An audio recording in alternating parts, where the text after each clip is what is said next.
l'époque auquel vous avez fait, à laquelle vous avez fait Elvaux, on pouvait parler de la guerre d'Algérie. Je souhaitais voir comment on abordait le problème. Nous, en 1963, lorsque Jacques Demy a décidé de faire ce film, d'abord, c'était un film d'une originalité totale, puisque c'est un film entièrement chanté, mais qui n'était pas une comédie musicale, qui n'était pas... c'était un film, dont je vous rappelle la publicité, Le Parapluie de Cherbourg, un film en couleur et en chanté, en deux mots. Et effectivement, tout était chanté, toutes les paroles les plus banales qui soient, tout était chanté. C'est quand même une musique de Michel Legrand. Et ce qu'il y avait d'intéressant, c'est toutes les démarches intellectuelles que Jacques a fait pour qu'il ne s'agisse pas apparemment d'un film sur l'Algérie.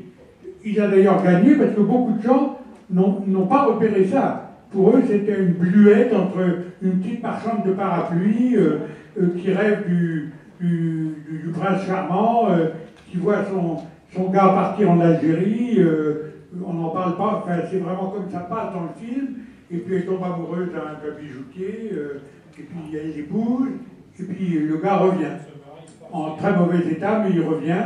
Et elle reste avec son bijoutier, et lui, il monte une station-service avec une petite jeune fille qu'il avait connue avant aussi, pendant qu'il était encore en France à ce moment-là. Et voilà. Et ça se passe comme ça. Donc, rien, apparemment, dans le film, il en est question rapidement comme ça de la guerre d'Algérie. Mais en fait, tout tourne autour de ça. C'est-à-dire, tous les événements qui ont lieu sont provoqués par la guerre d'Algérie. Et on ne s'en rend, enfin, tout le monde ne s'est pas rendu compte de cela. Et en tout cas, pas la censure, etc., et l'autorisation de tourner, qui ont dit oui, très bien, oui, allez-y. Vous allez avoir du mal, parce qu'un film comme ça, c'est très original, vous allez avoir beaucoup de mal. Et c'est vrai que le mal qu'on a eu à monter ce film, il est dû au fait que c'est un film entièrement chanté, avec des comédiens totalement inconnus. Catherine Deneuve avait 20 ans, elle avait 2 films à son actif, Les Porte-Claques et puis, je ne sais plus comment s'appelait l'autre, film sans être méchant, vraiment plutôt mineur, et donc qui n'avait pas eu un grand succès. Et donc, Nino Castelnuovo, parce que c'est une coproduction avec l'Italie. Si quelqu'un peut me dire ce qu'a fait Nino Castelnuovo après les Parapluies de Cherbourg, je lui en serais reconnaissant. Rien. Effectivement, il y a quelques téléfilms à la télévision italienne, mais rien. Alors qu'il est prodigieux dans les Parapluies de Cherbourg. Le bijoutier est allemand, parce que c'est une coproduction franco-italo-allemande, enfin avec une grosse production française. Hein. Je vous rappelle que les films sont intitulés français, allemand, anglais, pas du tout avec le réalisateur ou avec les comédiens, mais avec le producteur. C'est un film italien s'il est produit en Italie, etc. Voilà. Donc voilà le début de l'histoire sur les Parapluies de Cherbourg. Moi, je me permets de rebondir à ce que tu viens de dire, Daniel, parce que on dit que ce film a eu un immense succès, oui.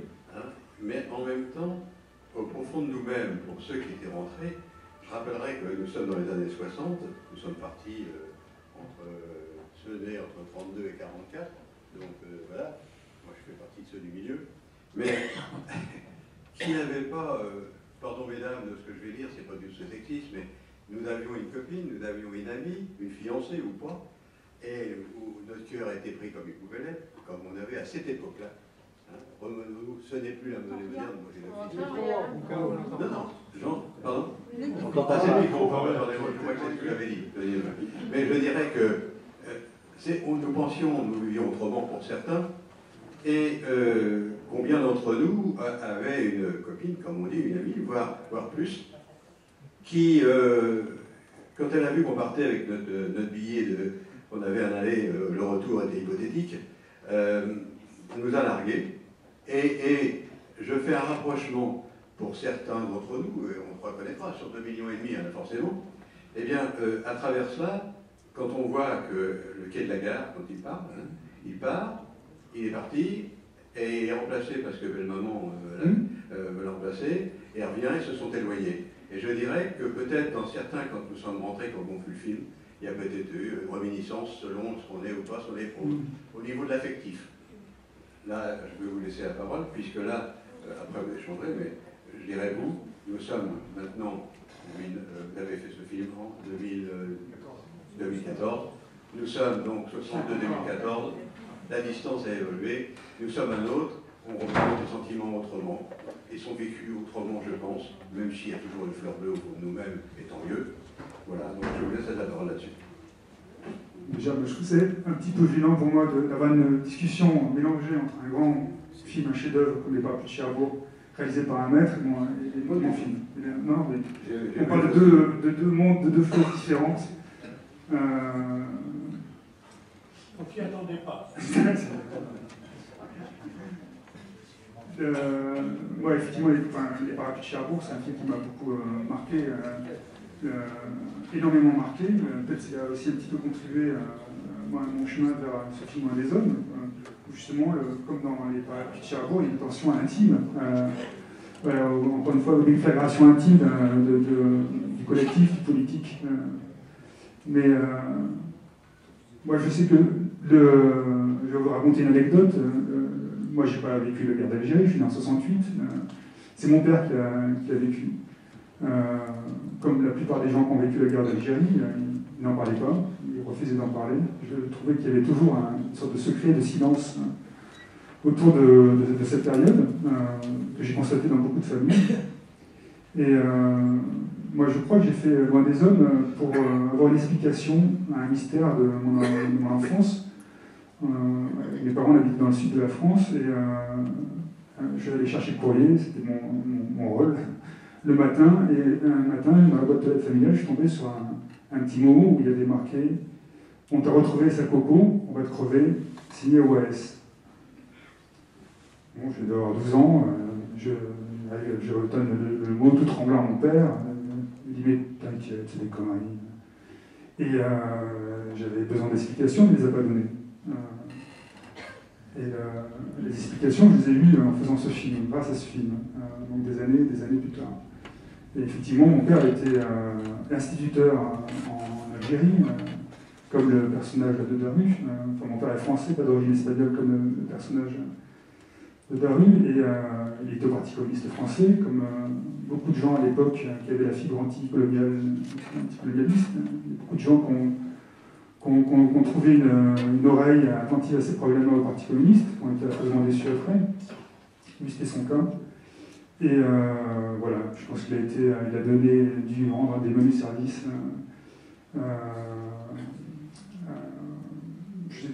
Porteur de valises ou ce genre de choses. Et c'est quelque chose dont finalement il a tiré une certaine amertume. Et je crois que j'ai eu envie de faire ce film pour essayer d'éclaircir ce mystère, ce silence. Pourquoi ne pas en parler? Pourquoi porter ça comme ça, comme presque une honte? Pas une honte, en tout cas donc tout ça pour dire que effectivement ce conflit a eu des répercussions intimes dans des millions et des millions de familles françaises, et que ça a été géré de façon très différente, et que ce qui est très sensible dans les Parapluies de Cherbourg, c'est justement ça, c'est le désastre que provoque la guerre d'Algérie sur ces êtres purs en plus, sur cette intimité. Mais la qualité des deux fiancés de départ qui se reprennent et qui continuent une vie qu'ils n'avaient pas prévue au départ. Mais en fait, ils sont mariés, ils sont heureux, chaque lui dans sa station-service et elle avec son bijoutier. Ce qui déclenche, en tout cas chez moi, une mélancolie terrible. J'ai du mal à les voir heureux complètement. Alors, peut-être un petit mot sur le budget. C'était mon premier film. Hein. J'avais 23 ans. En 1963, je rentrais d'Algérie. Je suis rentré entre le cessez-le-feu et l'indépendance. Je suis rentré fin mai 62. le temps de voir la famille, de récupérer un petit peu de trucs.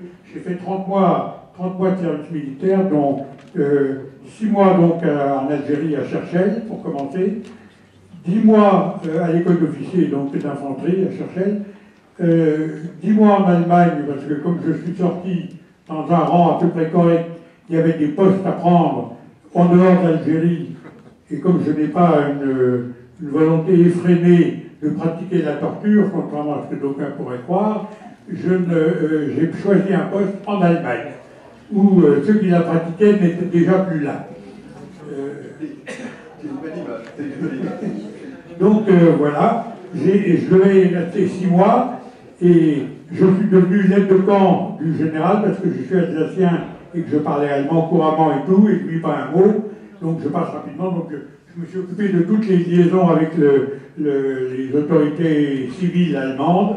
J'ai créé un cercle franco-allemand avec les étudiants de Tübingen, parce que nous étions basés à Tübingen, qui est la deuxième université allemande après Heidelberg.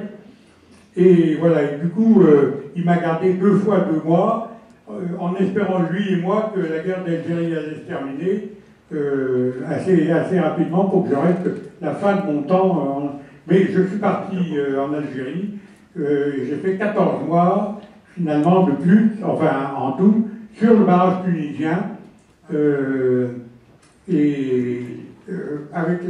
En principe, j'aurais dû être libéré au bout de 28 mois. Et je suis resté, j'étais sur un poste le plus au nord, en bordure de mer, sur le barrage tunisien.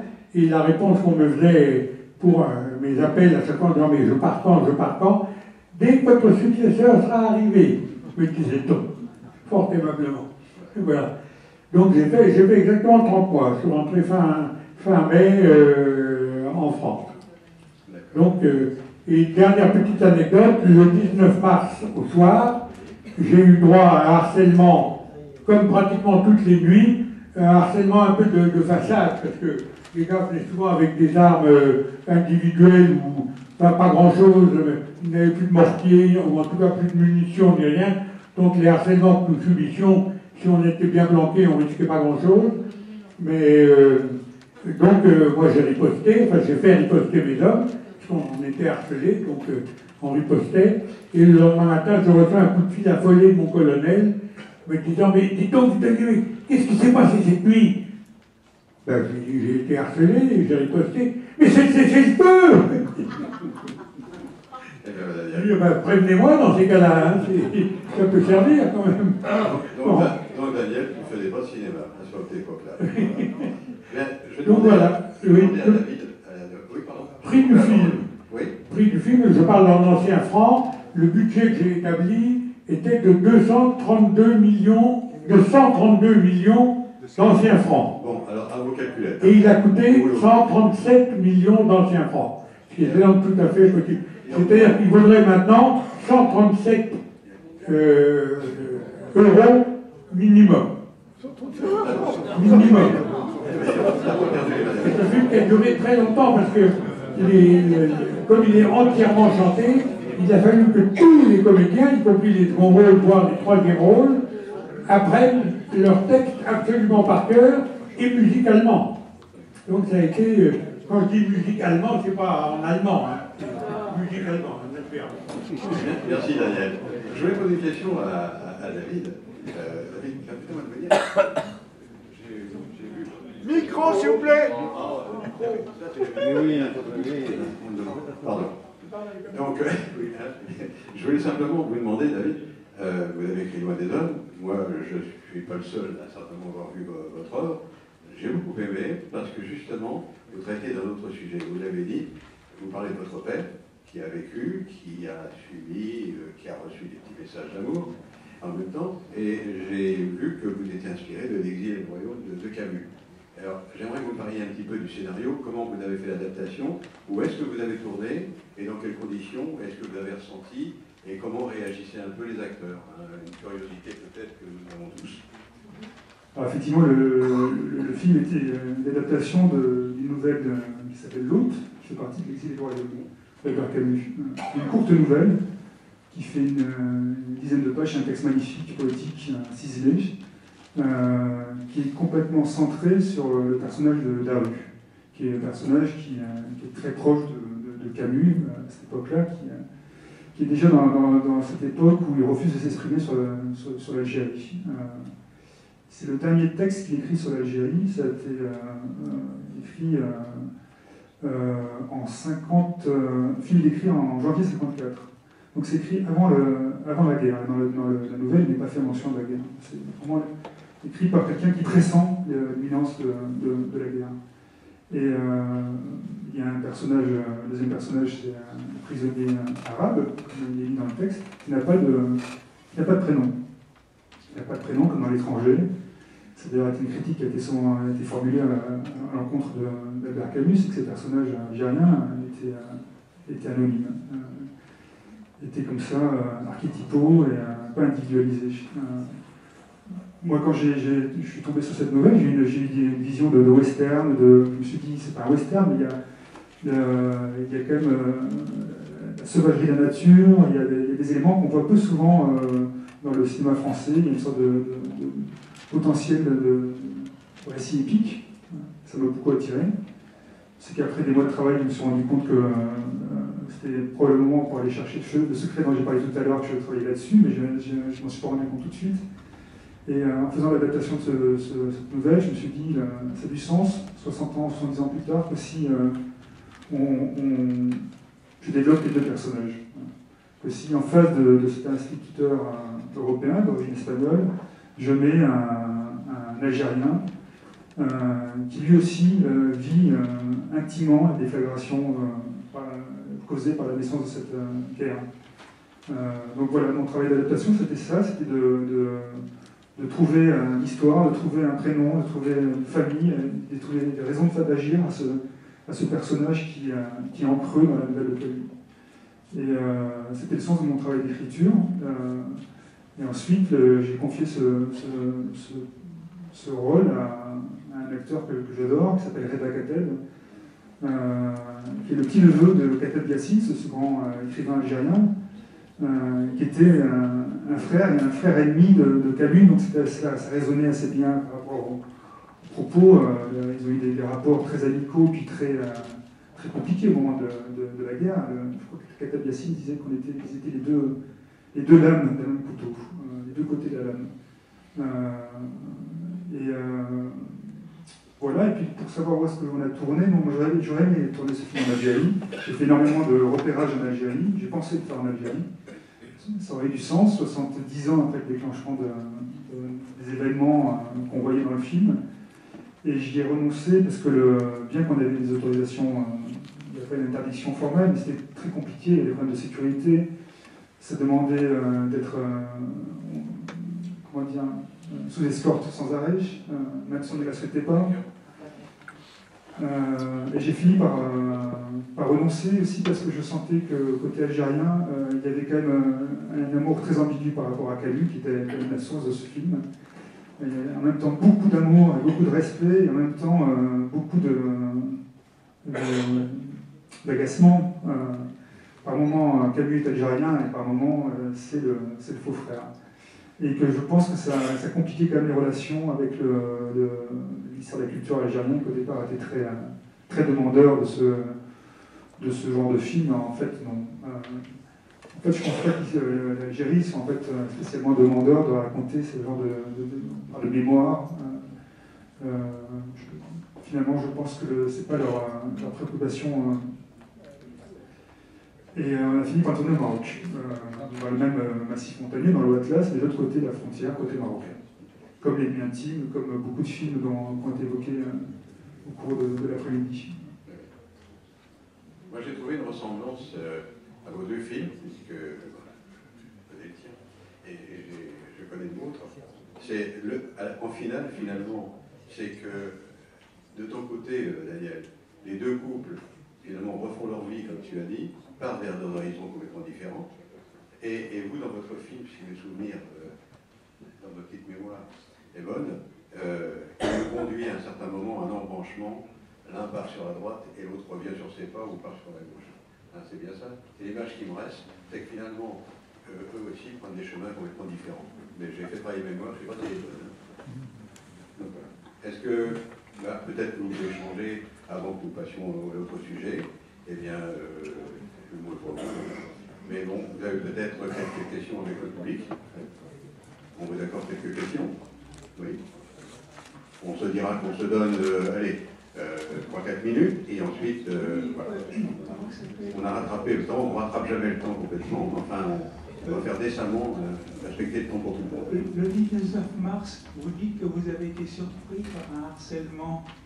Mais d'un autre côté, enfin vous étiez officier, vous ne saviez pas qu'il y avait des négociations à Lyon quand même? Mais je n'étais pas officier d'état-major quand j'étais en Algérie. J'étais au fin fond de la ligne de Tunisie. Je ne savais rien. Rien de ce qui se passait en France métropolitaine, rien de ce qui se passait. On ne savait rien. J'avais mis 25 gars qui, dans la journée, réapprovisionnaient en munitions, préparaient la bouffe, mais même quand je parle sans micro, vous ne m'entendez pas? Ça m'étonne alors. Donc voilà, non, tous les officiers qui étaient dans le bled ou sur le bar tunisien ne savaient rien. Mais vous n'aviez pas de radio? On n'avait pas. Alors, on avait. Il existait des transistors à peu près comme. Nous, je trouve que moi, en bordure de mer, pourtant, je ne recevais pas. Et j'étais à 28 km de la cale. J'ai pas eu la visite, par exemple, en 14 mois, mon colonel n'est pas venu une seule fois me voir sur mon poste. Pas une fois. On était vraiment paumés. Daniel, si je vais me permettre une note qui n'est pas d'humour du tout, et ça va passer. Mais pour ceux qui auraient lu les dogmas de Marc Flamand, je vous signale que cette dédicace est ainsi faite, à quelque chose près. Au sergent-chef Meyer, du 2e REI, il est mort à Géryville le 23 mars 1962, de quoi il ne lisait pas les journaux. Bien. Non, on ne savait vraiment rien. Alors, pour relancer... J'étais modeste petit sous-lieutenant. Bien. Y a-t-il d'autres... Oui, pardon. Voilà.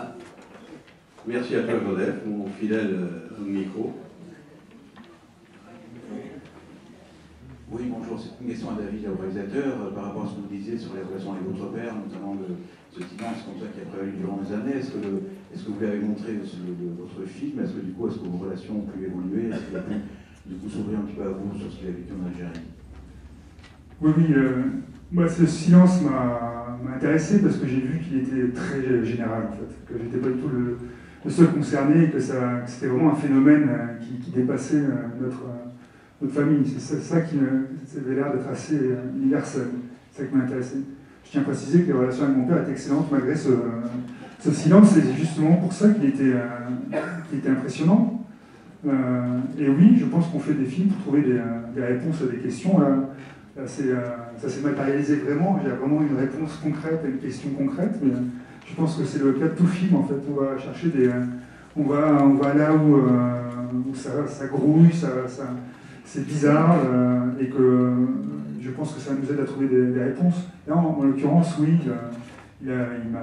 j'ai pas envie de rentrer dans les détails, mais oui, j'ai eu des réponses concrètes sur ce qu'il avait fait, de pourquoi il n'avait pas envie d'en parler. Bien. Écoutez, il ne me reste qu'à vous remercier tous les deux de cela, de votre parcours cinématographique différent, tant sur le fond que sur la durée à l'époque. Voilà, moi je vous remercie. On va se mettre en place pour la dernière partie. Merci à vous.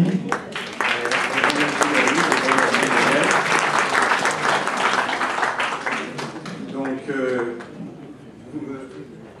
je vais demander à votre carrière de nous rejoindre, et ainsi que vous donner un coup de main à notre ami Jean-Pierre, que je salue. Ranger un peu tout ce qui pourrait être gênant.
Bien. Écoutez, je suis très heureux parce que je vais enfin passer le micro à quelqu'un qui a beaucoup plus de métier que moi, hein, et qui a fait ses preuves tout au long de ces années. C'est notre jeunesse. Notre ami Jean-Pierre Farkas, ici présent, une équipe d'abord, c'est un ancien d'Algérie comme nous, mais c'est un grand reporter, un écrivain. Il a travaillé à moult. Je vais te laisser le soin d'ailleurs de dire où tu as. Moi, je ne citerai que France Inter, Elle, Paris Match. Et tas de choses, tu écris, voilà. Et tu es accompagné de Jean-Claude Carrière. Donc, c'est presque inutile aussi de le présenter, mais je vais le laisser aussi présenter lui-même parce que je ferai beaucoup d'erreurs. Le thème, C'était la guerre, et je vous cède la parole pour cette heure dans la discussion avec vous, d'exposer ce que vous pensez, comment vous ressentez. Je vous laisse, Jean-Pierre, je te laisse la parole. Et je te remercie de ta visite et toute ton amitié. Merci à vous. Juste avant de donner la parole à votre carrière, je voudrais vous citer, je viens de recevoir un petit bouquin qui est très précieux, qui s'appelle L'Algérie et la France, 2 siècles d'histoire croisée. Ça a été écrit par un historien qui s'appelle Gilbert Mézières, c'est un grand ami à nous. Et ça vient de sortir chez leur maintenant. Tu m'entends bien là? C'est un petit bouquin dans lequel il y a à peu près toutes les citations. Très près de la Hein? Très près de la poche. Si vous avez besoin de chercher une information, il y a tous les bouquins qui ont été écrits. Et pourquoi je parle de Gilbert Mézières? C'est parce que nous, à la FNACAF, avec mes copains, nous faisons depuis une dizaine d'années maintenant des colloques, des réunions et tout ça, et à chaque fois, toujours avec des historiens, comme Stora, comme Raphaël Branche. Pourquoi? Bien parce que les historiens nous apportent l'essentiel. C'est-à-dire qu'ils nous apportent une information sur la sale guerre, comme on disait du Don Guimolet, et en même temps, ils nous apportent une information avec des vérités qui sont nécessairement contradictoires, mais qui sont toujours données grâce aux historiens, sans parti pris et sans trucage. Et c'est grâce à eux que nous pourrons faire ce travail de mémoire que nous essayons de faire, c'est-à-dire quoi? Essayer de rapporter les faits tels que les historiens nous les racontent. Et puis après, bien, le problème, c'est de le transmettre à nos enfants. Et je dirais maintenant, avec le temps qui passe, nos petits-enfants, et en ce qui me concerne, les arrière-petits-enfants. Parce que cette guerre d'Algérie, cette seule guerre, ils ne la connaissent pas. Et tout à l'heure, un des orateurs qui était à moment très bien la chose, c'était le pays du silence. Hein, on n'a rien dit. On a tous un secret au creux du cœur. Alors maintenant, je voudrais vous présenter Jean-Claude Carrière. Alors je vais vous dire en argot de journaliste, c'est une grosse pointure. Hein, parce que je ne le connais pas. Sauf qu'on se croise quand même, je crois, depuis une 60aine d'années. On a une canne tous les deux. On a à peu près le même âge, mais je suis quand même plus jeune. De quelle année? 33 mois. Ah, moi, 31, oui, je suis un vétéran. Mais lui, il marche mieux. Hein. Et quand je le vois, je pense à un proverbe sénégalais, c'est le chemin de la connaissance ne finit jamais, ne finit pas. Et Carrière, il a à peu près tout fait. Il a fait des films, il a écrit des livres, il a fait tout ce qu'on peut faire au cinéma, c'est-à-dire du script et ainsi de suite. Je crois que la seule activité qu'il n'ait pas eue, c'est d'être chanteur. Mais en fait, il était comédien. Parce qu'il a joué, par exemple, moi je l'ai vu, il jouait un rôle de curé, je crois bien. C'était le journal d'une femme de chambre, un film de Buñuel. Pourquoi je vous parle de Buñuel? Parce que Buñuel, c'est son prophète. Buñuel, c'est un écrivain.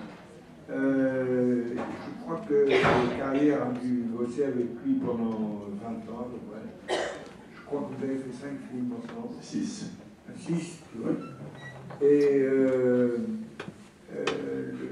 le travail de Buñuel est quelque chose qui a forcément compté dans la vie de Carrière pour l'homme qu'il est devenu ensuite. Alors par ailleurs, bon, bah, je vous citerai quand même que tout ce qu'il a fait, j'ai vu Taking Off, hein, j'ai vu quoi, j'ai des notes, mais évidemment c'est... Non, je voudrais quand même citer, parce qu'il est toujours présent, Peter Brook, avec qui j'ai travaillé pendant 37 ans. Il y avait de Luna, il y avait Maria, je me souviens. Il y a un... Parlez dans le micro. Je voudrais juste mettre un tout petit mot sur Mahabharata. C'est un spectacle que j'ai vu au théâtre au TNP d'Avignon, qui durait 9 heures.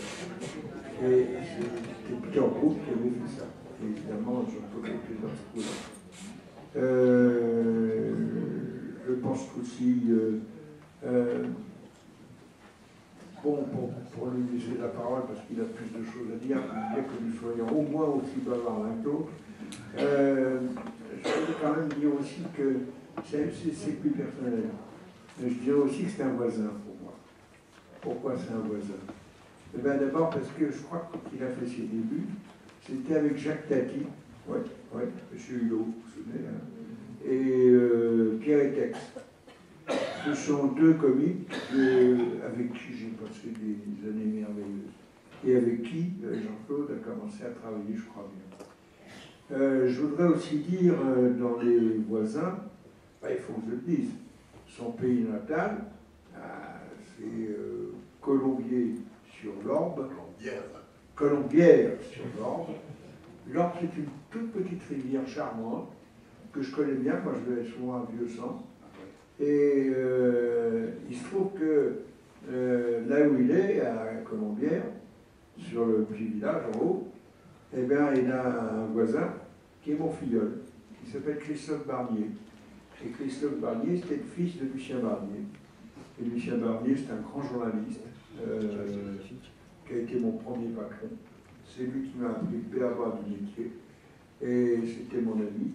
Et je suis maintenant le parrain de Christophe, le voisin de Jean-Claude. J'avais appris quelque chose aujourd'hui. Et puis par ailleurs, il y a aussi un autre, dans un de vos films, je crois que vous citez Maurice Feldvig. Maurice Feldvig, c'est un mec que j'ai bien connu, parce qu'on était des mauvais élèves tous les deux, c'est-à-dire qu'on a eu droit à la vigilante attention de la sécurité militaire.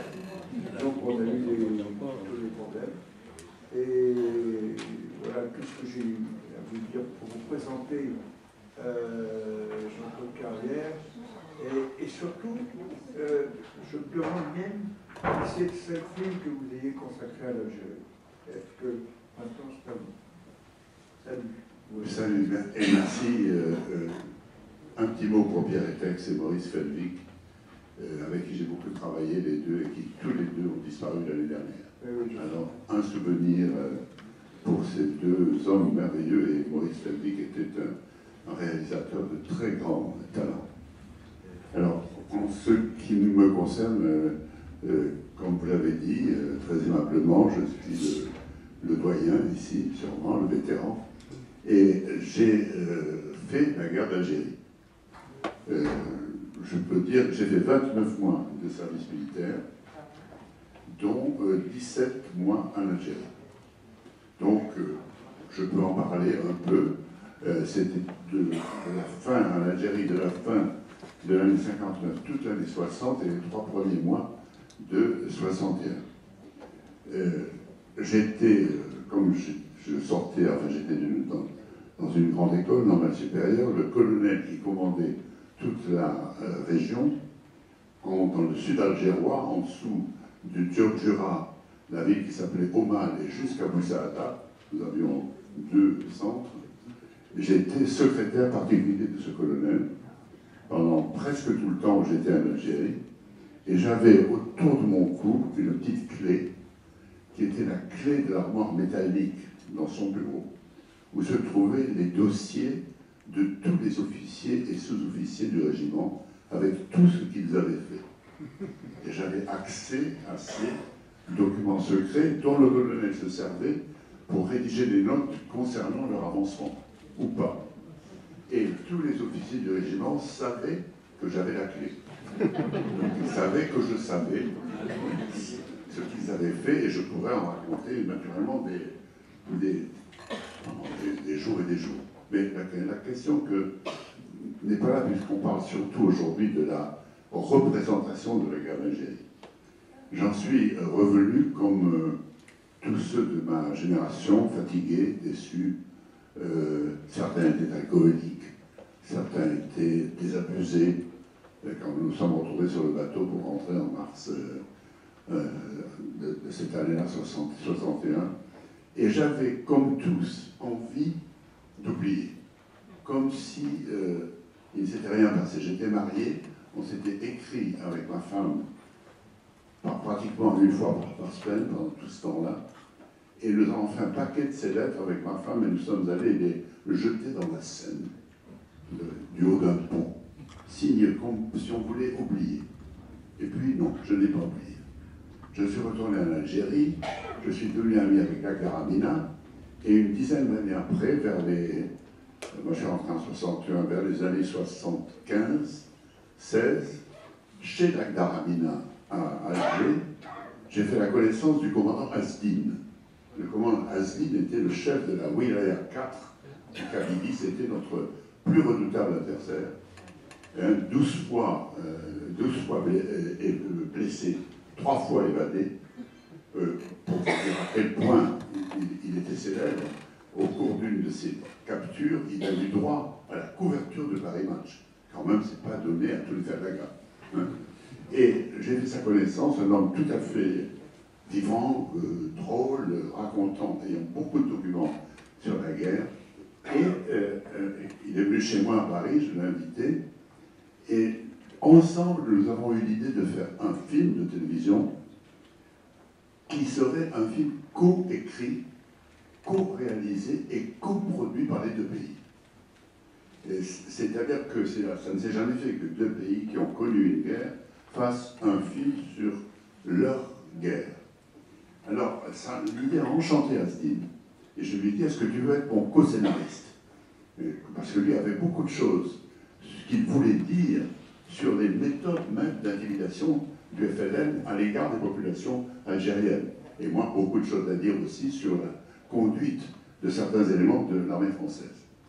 Alors, nous nous sommes mis au travail, nous avons trouvé 2 réalisateurs, l'un, Maurice Felvic, hein, qui avait été lui aussi un ancien de la guerre qui était sous-lieutenant et qui commandait un poste sur la ligne Maurice près de la frontière tunisienne, l'autre, Ahmed Rachdi, de l'autre côté, lui aussi un Algérien combattant du côté du FLN.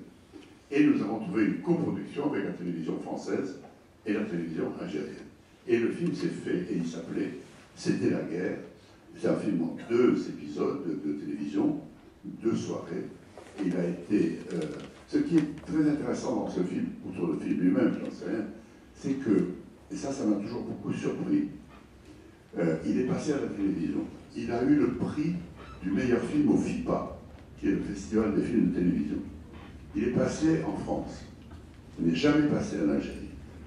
Il a eu d'excellentes critiques en France, et il a totalement disparu. C'est le seul film qui a été tourné entièrement en Algérie, sur la guerre d'Algérie, par les 2 côtés à la fois, le seul. J'étais évidemment pendant le tournage. Et c'est comme si des deux côtés, on avait voulu le supprimer. Le supprimer à titre posthume. C'est un film qui n'a jamais existé. C'était la guerre.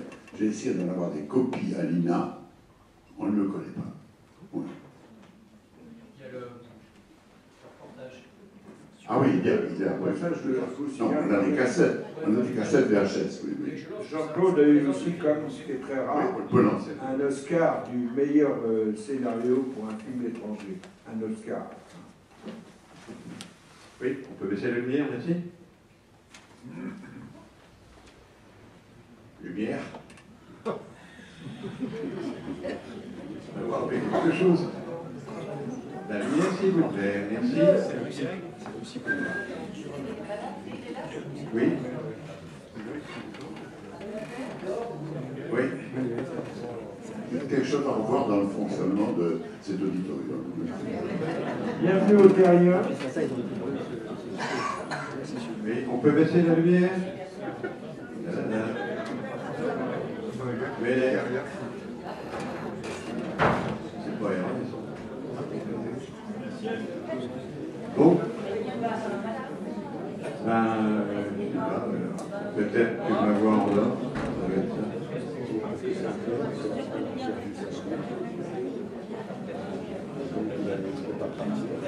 Lumière.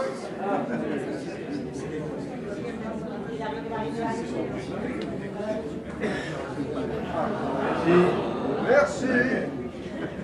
FIPA à Cannes, nous allons recevoir dans un instant Jean-François Théatil. Le Festival international de programmes audiovisuels reste le lieu des images venues du monde entier, mais aussi où on en prépare la télévision de demain. D'ailleurs, le jury s'est réuni. Vous voyez actuellement Brigitte Fossé qui fait partie de ce jury 1993 du FIFA. 6 jours de projection débat ouvert au public, 48 pays, sans programme. L'ouverture se fera ce soir avec Surviving Design Hartley que nous avions rencontré d'ailleurs à Cannes pour son film Simple Men. Et d'après les organisateurs, Jean-François, je crois que le festival est sous le signe de la polémique. C'est bien ça? Tout à fait, en effet, parmi la dizaine d'œuvres présentées demain, il pourrait y avoir 2 œuvres qui effectivement engageront cette polémique. 2 films sur la guerre d'Algérie. Le premier consacré à la journée du 17 octobre 61, où 200 Algériens furent noyés dans la Seine ou assassinés. Ce film s'intitule Une journée portée disparue. Il est coproduit par notre chaîne, France 3, mais également par la chaîne anglaise, la fameuse chaîne anglaise Channel 4.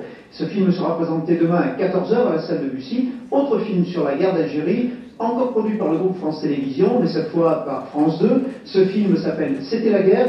Il a été réalisé conjointement par 2 réalisateurs. Le premier est algérien, il s'appelle Ahmed Rachedi. Il a réalisé une centaine d'œuvres pour le cinéma et la télévision. Le second est Maurice Fellevic, un des plus grands réalisateurs de la télévision française. Je vous propose de voir tout de suite un extrait de C'était la guerre qui sera projeté demain soir à 20h dans la salle de Bussy.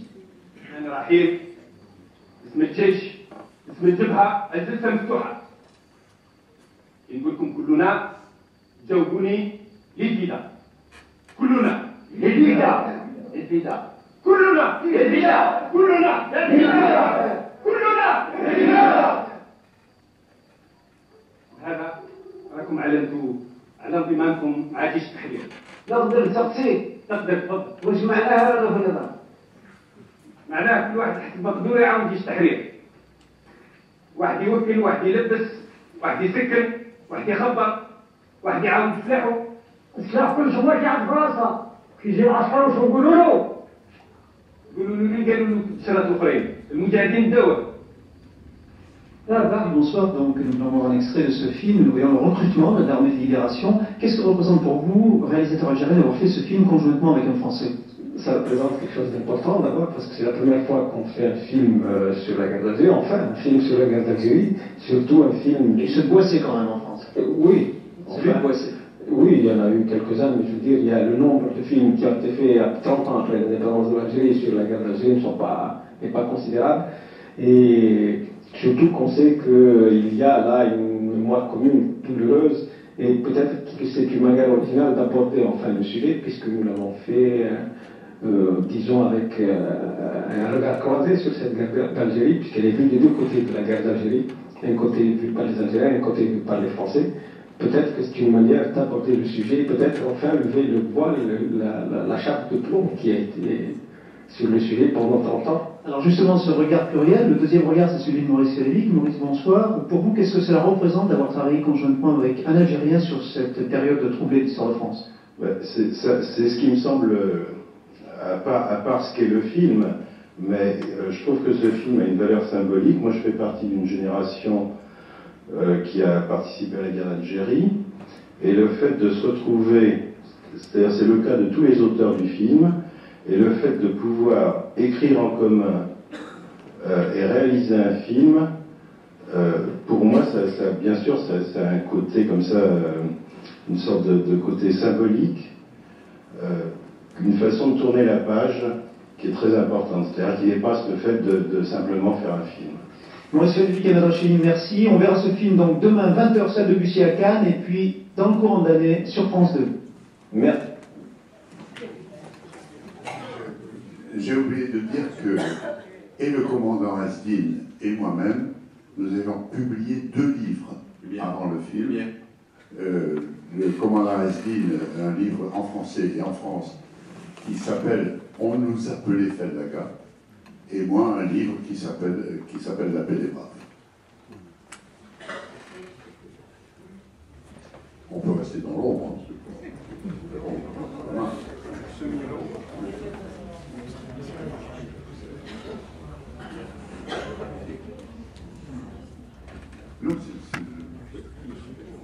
On va voir en CD. Oui, je vous parlais de la disparition de ce film, dont le sujet est très simple. L'armée de libération nationale algérienne et l'armée française se disputent un village. Se disputent un village par tous les moyens possibles, allant de la guerre proprement dite à la guerre psychologique, que nous avons connue de près. Pour l'écrire, c'est ça qui m'a paru le plus étonnant, c'est que je suis retourné à l'Algérie, évidemment, souvent, pour l'écriture, et avec Asdin, nous étions devenus amis, et nous sommes repartis tous les deux en voiture, plusieurs fois, pour refaire les voyages d'autrefois. Asdin conduisait, j'étais assis à côté de lui, et il me disait, tu vois, là, on avait mis une mitrailleuse ici, une autre là, là-bas, et ce jour-là, ça avait bien marché. Et moi, à l'époque, j'étais au milieu. Ce jour-là, on arrivait dans la caserne où j'étais à Aumale, je ne sais plus quel est le nom de cette ville maintenant, changé de nom, qui était devenue une caserne de l'armée algérienne. Je me suis retrouvé dans mon bureau avec un sergent algérien assis à ma place. C'était tout à fait surprenant, comme un voyage dans le temps, comme si quelque chose avait pris la place d'autre chose. D'ailleurs, la caserne était plutôt mieux tenue que du temps des Français. Et c'était cette émotion-là, émotion pleine aussi de curiosité. Qu'est-ce que c'est devenu? Qu'est-ce que le souvenir de la guerre a laissé chez les Algériens? Et chez nous, j'en avais un peu un certain sentiment. Tout ça, cette préparation des films et le tournage qui s'est passé dans la région de Boussaada juste avant le début de la guerre civile algérienne, on peut dire, du moment de cette explosion qui a ensanglanté l'Algérie et qui a fait 150 000 morts, je crois, quelque chose comme ça, dont nous on a tourné en 81. C'était quelque chose de troublant qui, encore aujourd'hui, quand j'en parle dans ma vie, m'apparaît presque fantomatique. S'y ajoute le fait que le film a disparu, qu'on n'en parle plus, qu'il n'est même pas cité dans les films français sur la guerre d'Algérie, alors qu'il est le seul à avoir été tourné en Algérie. C'est entièrement. Il n'y a pas un plan hors d'Algérie. C'est quelque chose de... C'est comme si la guerre avait laissé en moi des traces visibles, indiscutables, dans mes souvenirs, dans mes carnets de croquis, dans les lettres que j'écrivais. On travaillait avec Pierre Etex. À ce moment-là, on se cherchait des gags par correspondance. Vous imaginez, dans des lettres. Et comme j'étais sergent, il m'appelait Sergent Claude, dans ses lettres. Alors, des souvenirs tangibles, visibles, j'en suis sûr. Et en même temps, cette guerre reste comme un fantôme. Comme si, à cause de cette censure invisible, muette, qui a fait que ce film s'est évanoui, il a pratiquement disparu, qu'on ne le voit plus du tout, qu'il n'est jamais passé en Algérie, presque comme s'il n'avait pas eu lieu. C'est un sentiment très très bizarre, et vous en parlez aujourd'hui, surtout à côté de gens de ma génération qui ont connu cette période-là, me fait tout drôle, ça me redonne des émotions que je croyais disparues, oubliées. Je voudrais juste ajouter un petit mot à ce que vient de dire Jean-Claude. Pensons à l'avenir. Et quoi? Moi, j'ai un rêve. Je ne sais pas si j'y arriverai.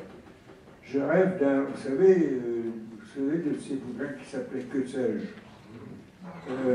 Et puis quand on avait au lycée, il y avait des éditions Guillaume Budet, le latin, le grec, hein, un côté en latin, un côté en français. Et je rêve, et je me bats et personne ne m'écoute, je rêve d'un tout petit manuel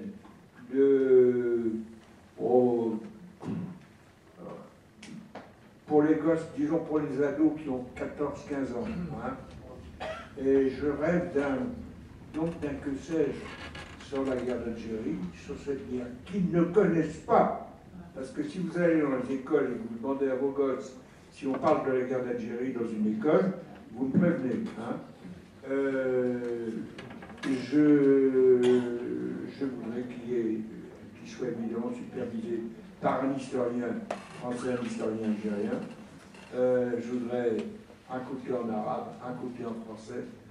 Et je me dis qu'il y a peut-être des gosses aujourd'hui, dans nos banlieues, près de chez nous, dont les parents ne parlent jamais de la guerre, parce qu'en fait, le fait que citait tout à l'heure Jean-Claude, c'est quand même le silence.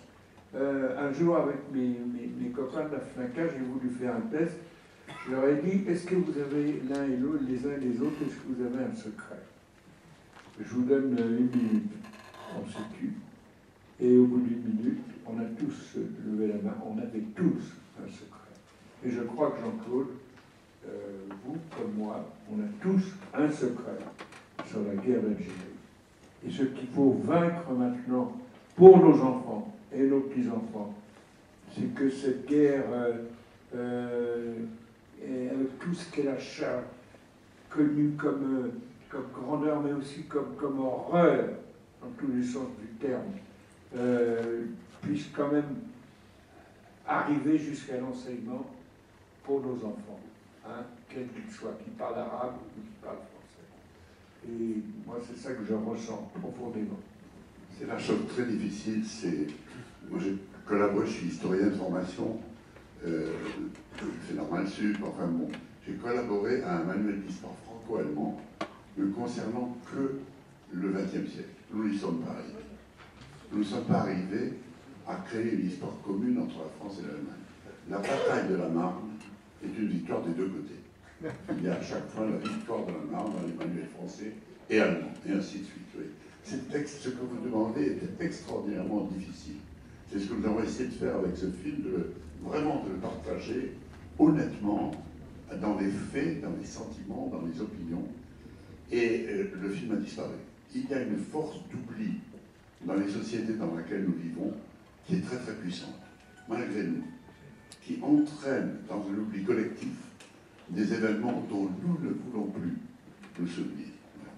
Mais cela dit, je pourrais vous en raconter, l'année 60 par exemple, le général de Gaulle était au pouvoir, il y avait des bruits qui couraient en Algérie, selon lesquels, bon, quand de Gaulle a été rappelé au pouvoir, c'était dans l'espoir qu'il maintienne l'Algérie française. Bien entendu, tout l'état-major de l'armée était de cet avis.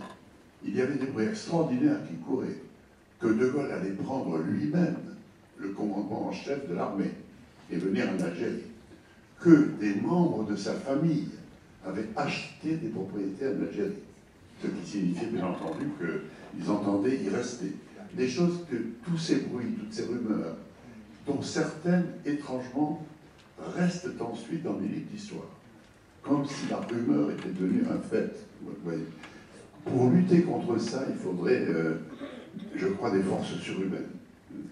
C'est saisir une réalité historique aussi complexe que celle-là, avec des deux côtés. Par exemple, l'année 60, nous étions les personnes raisonnables autour de moi, y compris le colonel avec qui j'en parlais de temps en temps, qui n'était pas un mauvais homme du tout, français, un catholique breton, nous nous doutions que des deux côtés, on attendait une solution négociée.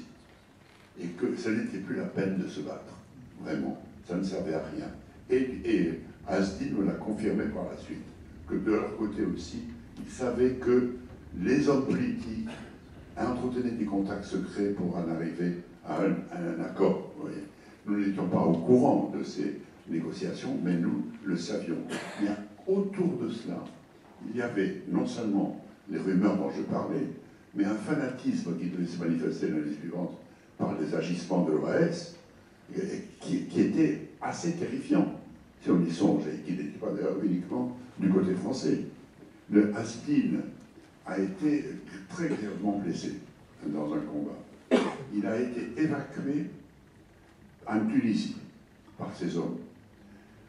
En Tunisie, il s'est refait une santé, il est passé sous une autre identité, c'est comme un roman d'aventure, avec un passeport espagnol, en Italie.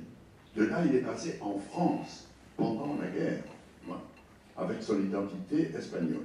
Il a pris un avion et il a atterri à l'aéroport d'Alger, le commandant Hasdin. On croit rêver quand on dit ça, sous un nom espagnol.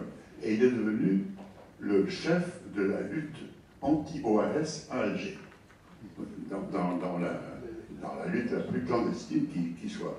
Il avait mis au point, il m'a montré ça, c'était tout à fait étonnant, un système de renseignement et de communication avec les mendiants d'Alger, avec les gens qui passaient.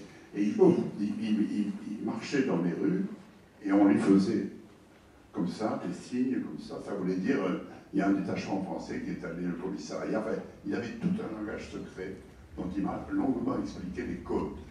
Tout un tas de choses, vous voyez, qui c'est tellement riche, qu'on ne peut pas tout dire. Aujourd'hui, je ne donne que quelques exemples de ce qu'a été l'extraordinaire complexité indescriptible et, on peut dire, inanalysable de cette guerre. Parce qu'ils n'étaient pas tous vertueux d'un côté et tous méchants de l'autre, quel que soit le côté que l'on envisage. Et j'ai pu, pendant le tournage de ce film, tout s'est très très bien passé, très amicalement, mais que le film n'a pas été diffusé à la télévision algérienne. Les Algériens n'ont pu le voir que par satellite. Et qu'ici, maintenant, il ne figure même plus à l'INA dans les listes des films sur la guerre d'Algérie. Oui, comme la vie est curieuse, parce que j'ai fait 3 guerres d'Algérie. La première, c'était comme Vidas, dans les gorges de Palestro, où j'ai sans arrêt eu un trouille. Et puis j'ai eu une espèce de dictère infectieux, donc on m'a rapatrié à l'hôpital Maillot. Et là, je suis devenu infirmier. Et là, j'ai appris à soigner les autres, c'est-à-dire à soigner l'autre côté de la guerre. Hein, c'est-à-dire les mecs qui étaient blessés, qui crachaient leur sang, et ainsi de suite. Et puis quand j'ai été libéré, évidemment avec un solide dossier qu'ils n'ont pas pu éviter, puisque j'ai fait 28 mois, et bien 3 jours après, je suis reparti. Mais là, en Algérie. Et j'y suis resté jusqu'au 5 juillet 1962. C'est donc 3 guerres. Et là, en entendant Jean-Claude, il y a encore des choses qu'il est en train de m'apprendre.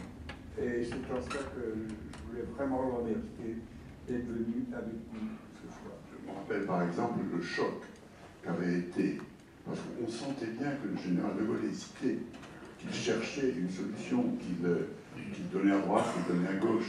Mais un jour, je crois que c'était en novembre 60, il a prononcé le mot autodétermination. Vous vous en souvenez peut-être. Ça a été un électrochoc. Ça a été quelque chose qu'on pouvait interpréter de différentes manières. Mais à partir de là, les choses n'étaient plus les mêmes. Et là, on était assuré qu'on allait vers l'indépendance. C'est là, en 60, c'est la première fois que je suis avec De Gaulle à Inke-Bouchen. Et quand on est arrivé là-bas, il y avait des pieds de partisans qui gueulaient, qui criaient chez les Français, et ainsi de suite. Déjà, mais en fait, c'était pas encore offensif à ce point-là. Et puis, ils ont commencé quand même à vraiment hurler. Et moi, j'étais à mon boulot avec un copain d'Europe, Francis Logan, et j'étais à côté du général. Vous savez, avec De Gaulle, c'est pas facile parce que d'abord, il était bien comme une chaufferette, il fallait éviter qu'il tombe. Bon, voilà. Et j'étais à côté de lui, et tout d'un coup, Giscard, De Gaulle est monté sur le banc de la mairie. Il a commencé à faire des signes, et là, alors, c'était des hurlements. Et j'ai entendu De Gaulle à côté de moi dire « Ah, les braillards !» Et puis De Gaulle l'a pris, il est descendu, je suis descendu avec lui. Et on était allé jusqu'en bas. Il a écarté les gens, et il est allé voir ceux qui étaient derrière, qui portaient des brancards. Et les autres, c'était des Algériens, qui eux l'ont applaudi. Et là, c'est là que je me suis dit que l'autodétermination, c'était un mot qui voulait dire quelque chose. Et c'est même la première réalité politique que j'ai pu avoir simplement dans une expérience très modeste de journaliste ce jour-là. C'est un tournant capital. Moi, je suis resté très attaché à l'Algérie, j'y suis retourné. J'y reviens au début du mois de décembre. Je suis invité au Festival de cinéma d'Alger. Et donc, j'ai avec ce pays un lien plus fort peut-être qu'avec, je ne dis pas d'autres anciennes colonies françaises, mais quand même certains pays européens. Il y a un lien difficile à définir. En vous écoutant parler tous les deux, je m'imagine entre ton rêve, mon cher Jean-Pierre, on pourrait penser que l'espace que nous présentons ici est pas toute élimination, puisque en gros nous sommes 10 000 anciens d'Algérie réunis autour d'associations qui poursuivent le même but, c'est-à-dire la transmission de la mémoire aux jeunes générations. Nous faisons fi de tous les aspects qui ne nous regardent pas. Pour moi, nous avons toujours dit ensemble que les historiens et l'éducation nationale vis-à-vis des jeunes, et que la politique, laissons-la à ceux qui, selon ça les arrange pas, et je ne vise personne. Moi, ton doux rêve de vivre, ton que sais-je, je le partage. Je m'imagine aussi que comment le faire, c'est pas si facile. Mais comment l'écrire, oui. Comment l'écrire? Mais ça, en ce qui me concerne, j'en suis incapable. Mais alors, je dis toujours, ça c'est mon côté bon, profiter des autres. C'est-à-dire que, puisque nous avons la chance d'avoir des historiens avec nous, hein, je l'ai dit ce matin, hein, des gens qui sont à l'écoute, des professeurs, des jeunes, enfin, et tous du monde civil, peut-être qu'on pourrait envisager ce projet. C'est l'occasion pour moi, et je ne veux pas vous interrompre, mais de vous dire que l'avenir de l'espace parisien, bon, nous sommes, la mairie de Paris nous a mis au fond Sismo, si vous permettez, cette image chrétienne. C'était en 2004. C'est donc Jean Laurence qui a initié, qui était président, et qui a été président de l'association jusqu'il y a 2 années, lorsqu'on a lancé, et elle a pris corps exactement le 2008. L'année prochaine, 2018, nous aurons nos 10 années. Je m'imagine qu'il nous faut un grand projet, on ne sait pas encore lequel, mais je peux vous dire que nous allons avoir des contacts avec le comité d'histoire de la ville de Paris, ainsi qu'avec les archives de la ville de Paris. Nous ne savons pas du tout, enfin nous ne savons pas, nous souhaiterions pas s'arrêter en chemin, mais d'abord il faut des moyens, il faut des gens qui travaillent, et ainsi de suite. Mais surtout, on compte sur le partenariat. On a la chance d'avoir le service historique de l'armée, de la défense, pardon, même si les mots ne sont peut-être pas toujours bons, celui de la défense, et il y a vous. Alors autant sucer les roues, comme on dit dans la course, hein, c'est un terme que tu as peut-être un reporter, mais je dis, il faut imaginer. On va y réfléchir, et ça peut te donner une idée. Réalisable, avec tout, comme on disait. Mais voilà, c'est une idée. Puis, je pense que vous avez bien traduit tout à l'heure, je vous écoutais avec la carrière, c'est ce sentiment. Ça a reflété cet après-midi et ce matin, quand on a abordé des sujets un peu délicats. La température monte vite. C'est à fleur de peau. J'étais obligé ce matin de jouer l'espèce de médiateur, donc c'est pas le métier.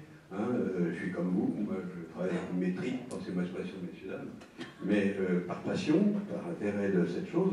Mais je me dis que les zones d'ombre, elles ne sont pas dissipées, vous l'avez dit.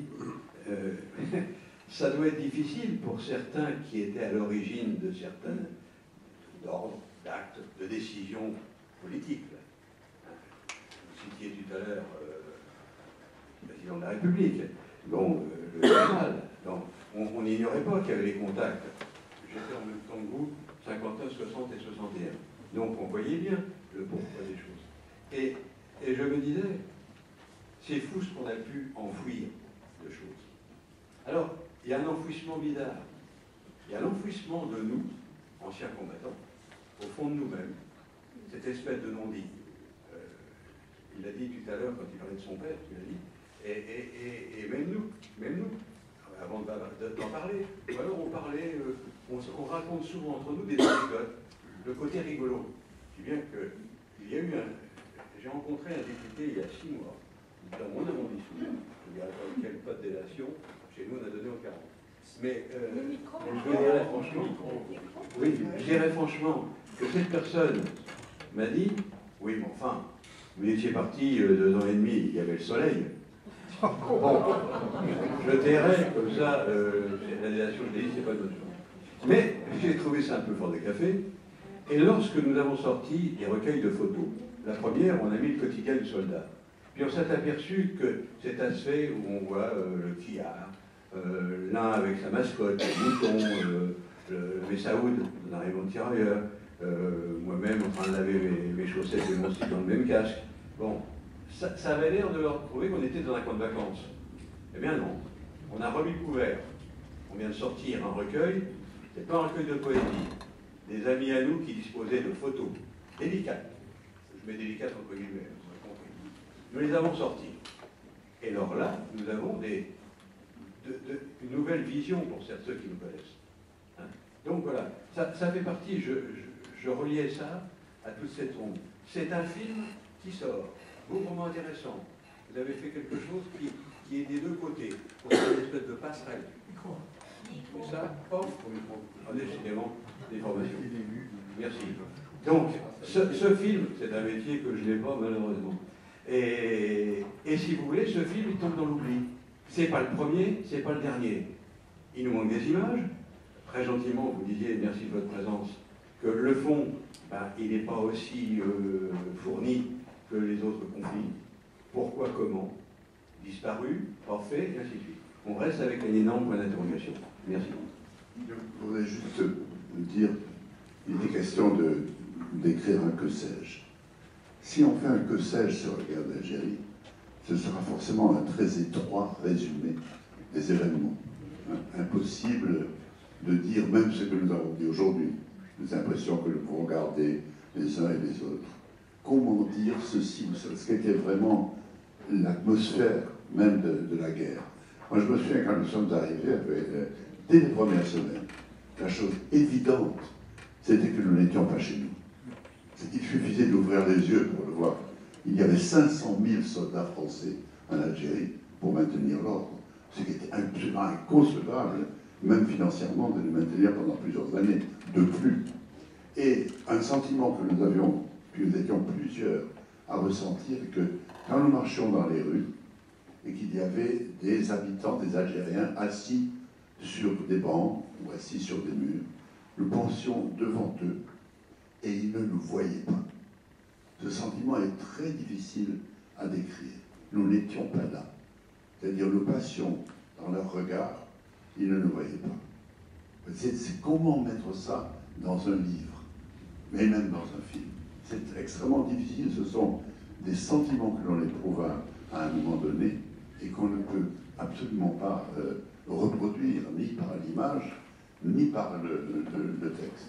C'était la guerre, le titre que nous avons donné. C'est une expression de la mère de Nagbar Amina, le cinéaste, qui est un ami, qui avait vu le prix à Cannes, vous savez, la chronique des années 13. On lui disait un jour, mais madame, votre mari a été tué par les Français. Votre fils aîné a été torturé. Votre cousin à vous a été blessé et amputé. Oui, elle a dit, c'était la guerre. Oui. Comment dire autrement, d'une manière aussi simple, aussi juste, sincère et profonde. C'était une guerre, indiscutablement. Ce n'est pas une pacification, comme on a voulu le dire, ce n'est pas une remise à l'ordre, c'était vraiment une guerre, un certain type de guerre, où se mêlait la guérilla, la guerre de propagande, la guerre psychologique et tout un tas d'autres techniques de guerre. Mais comment mettre ça dans un que sais-je, je vous en laisse la charge. Pour avoir une autre note, histoire de vous faire sourire ou même rigoler, est-ce que quelqu'un parmi vous peut me dire qui est Romo Goldesh? Personne. Eh bien, Romo Goldesh, c'est une grande blague qui a été faite par des journalistes, évidemment. C'était Christian Bernadac, un copain d'Europe, numéro 1. Et un soir où ils étaient de garde, eux, ils avaient au moins la chance d'être au chaud là-bas, alors que moi j'étais en cabine, je m'emmerdais beaucoup. Et je ne sais pas pourquoi, à cette époque-là, sur France 5, ils faisaient passer un message pour les familles, hein, pour dire oui, c'est machin, et papa va bien, mais embrasse maman, enfin bon, on l'a tous fait. Hein. Et ce jour-là, Bernadac et Pessis, qui étaient avec lui, je ne sais pas pourquoi, ils ont pris un nom, le caporal Romo salue sa fiancée, je ne sais plus quoi. Et puis le mot d'après, c'était le première classe Goldesh fait savoir qu'il sera libéré dans 15 jours. Et je ne sais pas pourquoi, Bernadac et son copain disent Romo Goldesh, c'est marrant. Il faut savoir que dans le journalisme, faire des blagues, moi j'ai écrit je ne sais pas combien de fois des citations de Lao Tzu, hein, comme tout le monde.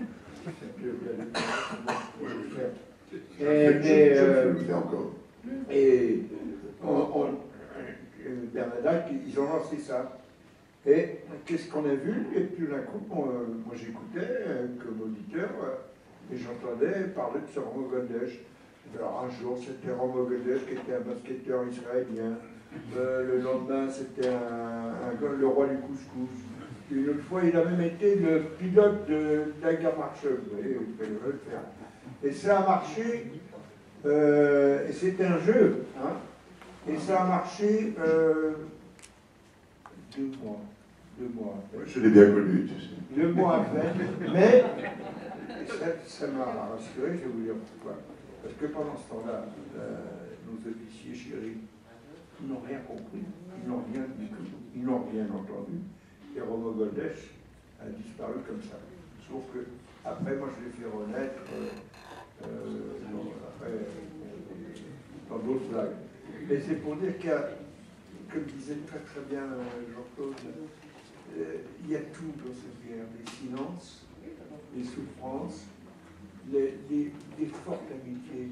Vous savez ce que c'est que, par exemple, moi, quand j'étais dans les gorges de Balestro, j'avais vraiment la brouille. Et il y avait toujours un copain devant moi, Saint-Blanca, je ne sais pas ce qu'il avait vu. Et il se mettait devant moi, parce que quand on rentrait dans les gorges, il fallait qu'on passe avant qu'arrive la dressing, hein, c'est-à-dire le premier. Et mon copain il se mettait devant moi pour pas que j'aie peur, et j'avais la troupe. J'avais peur, j'ai toujours eu peur. Y compris en opération où je n'avais pas compris à faire. Et tout ça, c'est notre guerre. Ce que nous avons fait toute la journée, nous avons repris, oui, pardon. Et moi, je voulais vraiment très, très sincèrement, de tout mon cœur, vous remercier de votre attention.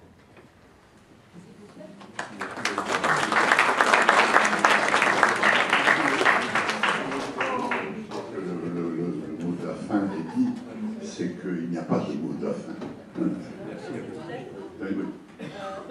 J'aurais quelque chose pour lier en fait, un petit peu ce dépit en fait. Tendez le micro. Lorsque vous parlez de cette collaboration, coopération, coproduction, ce tissage en fait, ce tissage en commun de quelque chose qui vous séparait, qui faisait que tout vous séparait, et ensuite dans l'après, ce tissage en commun qui a été possible pour ce film. Je vais quand même attirer votre attention pour ne pas terminer sur des notes un peu grinçantes. En matière d'édition, par exemple, l'Algérie et la France ont appris à faire beaucoup de tissage. Il y a de beaux romans qui sont publiés ici, des romans aussi qui ont cette veine humaniste comme le film justement Loin des hommes. Par exemple, le roman de Mauvigné, Des hommes. C'est un petit roman qui vraiment raconte cette étrangeté que vous veniez d'évoquer tout à l'heure sur la clé du contingent qui est là, l'étrangeté de pourquoi je suis là, et son rapport à la population.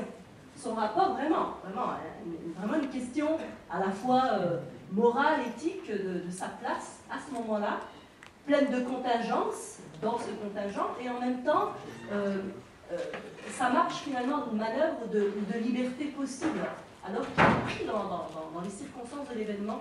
Et Mauvigné raconte très bien ça. Ce livre-là est publié en France, il est publié en Algérie. Donc il y a une circulation quand même des romans, il y a une circulation des œuvres. Ça ne date pas d'aujourd'hui. Bien sûr, le livre d'Astine, on nous appelait Félin, était publié en France dans les années 70 déjà. Tout à fait, mais la circulation dans l'autre sens aussi.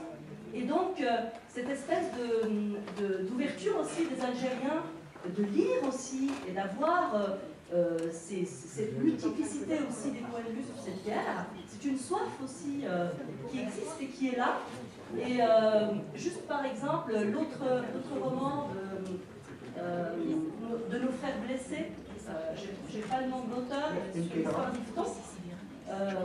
Si jamais on regarde aussi ce petit parcours, ce petit livre, qui fait un parcours d'abord en Algérie, ensuite en France. Vous voyez, dans l'édition, il y a aussi bon, le cinéma aussi, il y a des collaborations et des coproductions, mais disons que des fois c'est de l'argent. Dans le cinéma, pas beaucoup. Pas beaucoup, c'est des gros dispositifs. C'est pas facile de tourner en Algérie encore aujourd'hui. Mais en même temps... Quand on parlait, l'âme n'était pas tournée en Algérie. Tout à fait, tout à fait. Mais ce que je veux dire, c'est que aujourd'hui, ces tissages existent bel et bien et ils se font. Ils se font. Et un que sais-je, c'est trop maigre. C'est derrière dans un que sais-je. Que j'aime, été tourné par Costa c'était l'Algérie. Bien. Claude Bazou.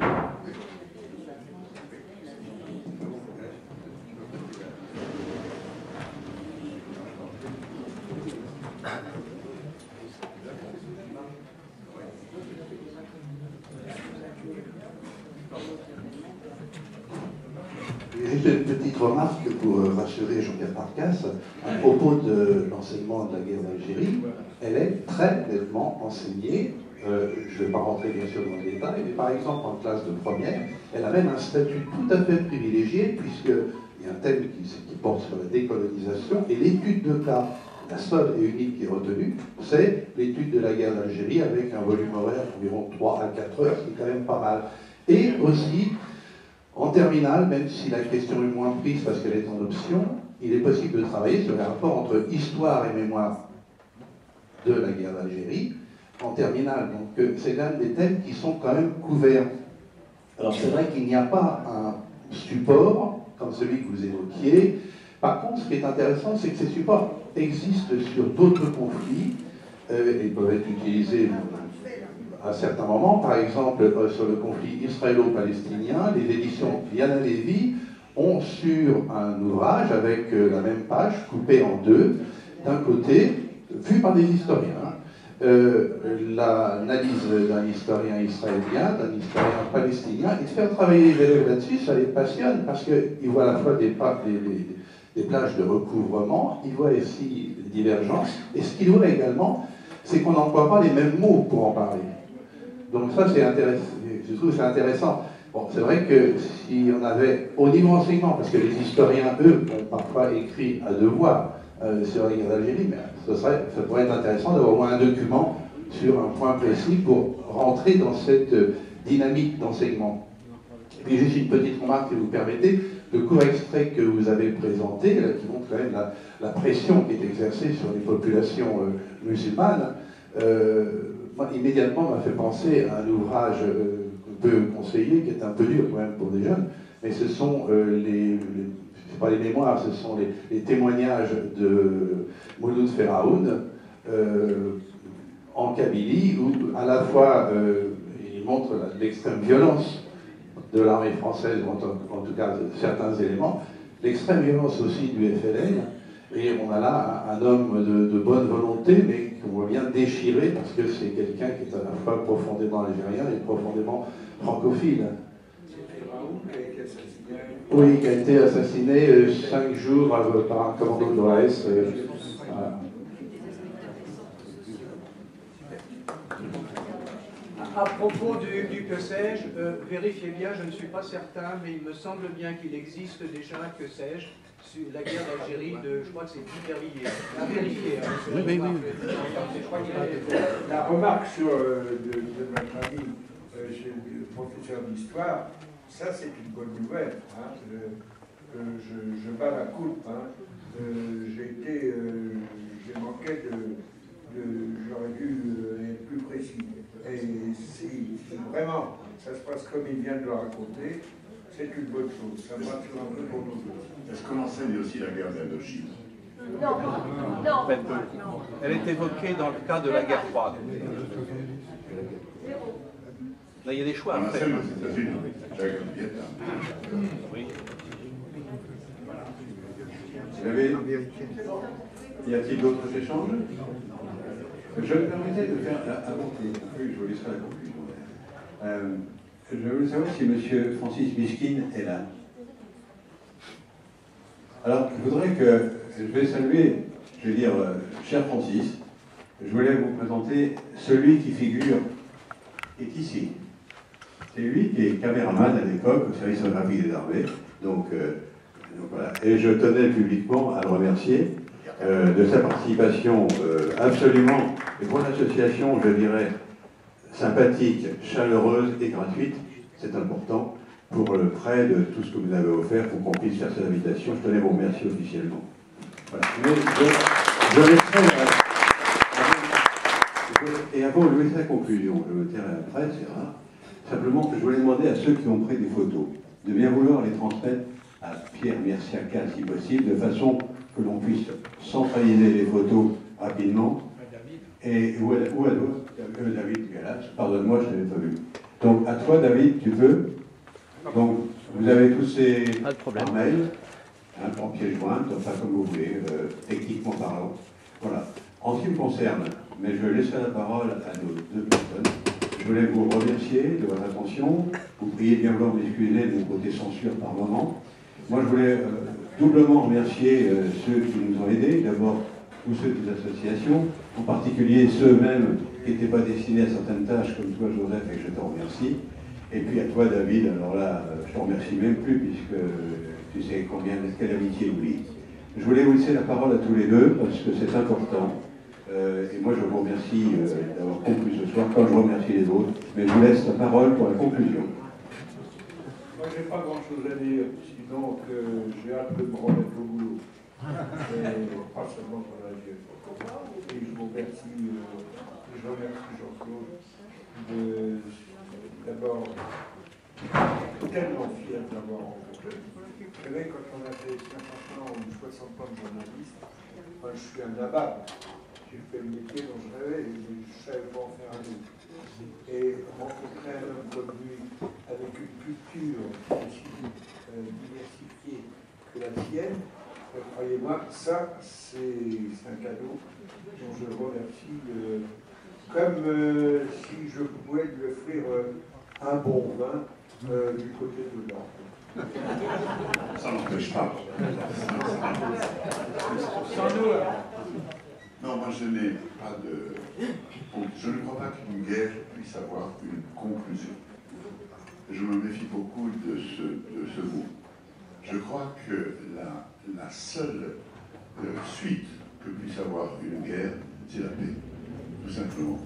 Et je crois que, quelquefois, dans un livre que j'ai écrit, je me suis amusé à remplacer le mot guerre par le mot paix.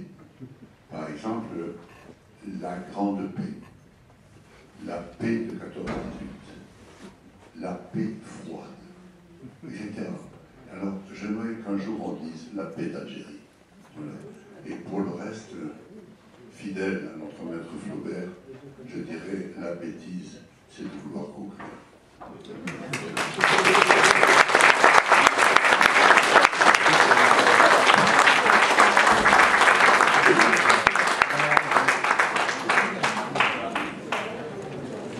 Merci, je vous souhaite un bon retour.